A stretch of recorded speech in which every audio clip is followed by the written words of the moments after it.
यहाँ पर जितने भी लोग हैं थोड़ा सा ध्यान आकर्षित करना चाहूँगा आप सभी का। आदरणीय उपस्थित सभी महानुभाव, आज हम सब यहाँ एक ऐसे महान व्यक्तित्व को श्रद्धांजलि देने के लिए एकत्रित हुए हैं जिनका जीवन स्वयं में एक प्रेरणा है। मैं कुछ कहना चाहता हूँ, सभी का ध्यान आकर्षित करना चाहता हूँ।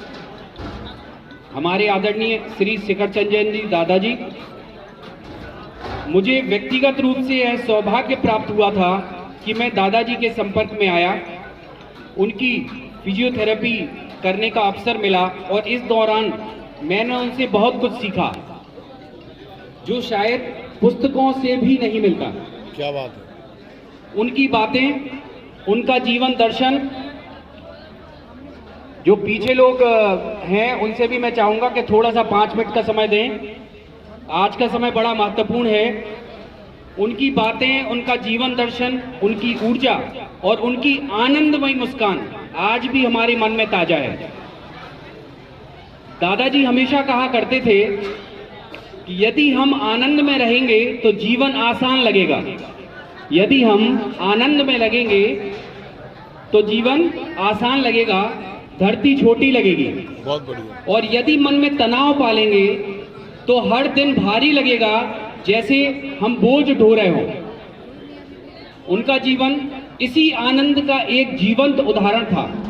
भैया जी जी। उम्र के इस पड़ाव में भी उनकी बातें उतनी ही सकारात्मक, उतनी ही ऊर्जावान और उतनी ही प्रेरणादायी थी। उन्होंने अपने जीवन में बहुत मेहनत की, संघर्ष भी किए, लेकिन उनका दृष्टिकोण हमेशा वही रहा, सरलता, विनम्रता और संतुलन।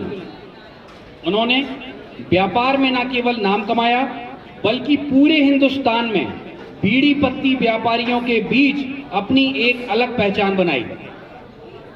कई ऐसे किस्से उन्होंने सुनाए जिनमें उनके जीवन की तेज रफ्तार का भी पता चलता है। कभी सुबह एक बार उनसे मिलने का मौका भी मिला, कई बार, तो 20-30 साल पहले की एक उन्होंने घटना बताई जब वो बहुत एक्टिव व्यापारी हुआ करते थे कि कभी सुबह मुंबई पहुंचना हुआ ट्रेन से और अगले दिन ही वापस लौट आना। ऐसे साहस और उत्साह वाली जीवन शैली आज के समय में भी दुर्लभ है। दादाजी के जीवन की सबसे बड़ी उपलब्धि केवल धन कमाना नहीं था बल्कि अपने बच्चों को संस्कार देना भी था। आज उनका परिवार संयुक्त है, एक दूसरे से जुड़ा हुआ है और उनके दिए हुए संस्कारों की खूबसूरत छाप हर सदस्य में स्पष्ट दिखाई देती है। रविंद्र अलिया जी, जो मेरे बड़े भाई भी हैं, एक समय मरीज भी रहे, स्वयं अत्यंत विनम्र, सरल और सहयोगी स्वभाव के हैं।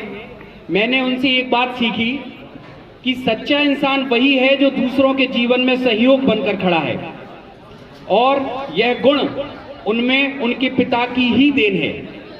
दादाजी भले ही महीने में 15 दिन व्यवसायिक कार्य से बाहर रहते थे, लेकिन इसके बावजूद उनके बच्चों में विनम्रता, सरलता, मानवता और दूसरों की देने की प्रवृत्ति आज भी बखूबी देखने को मिलती है। यह इसलिए संभव हुआ क्योंकि दादाजी ने अपने जीवन से यह उदाहरण पेश किया है कि धन कमाना महत्वपूर्ण है, लेकिन चरित्र और संस्कार कमाना उससे भी अधिक महत्वपूर्ण है। आज हम उन्हें याद कर रहे हैं तो हमारा सिर गर्व से ऊंचा होता है कि हमारे बीच कभी ऐसा अद्भुत व्यक्ति रहा जो पूरी उम्र स्वयं आनंद में रहा और दूसरों को भी आनंद बांटते रहे। दादाजी अब शरीर रूप में हमारे बीच नहीं हैं, लेकिन उनके विचार, उनके मूल्य और उनका स्नेह हमेशा इस परिवार और समाज में जीवित रहेगा। हम सभी की ओर से दादाजी को हार्दिक श्रद्धांजलि। ईश्वर उनकी आत्मा को शांति दे। नमस्कार, धन्यवाद, जय जिनेन्द्र।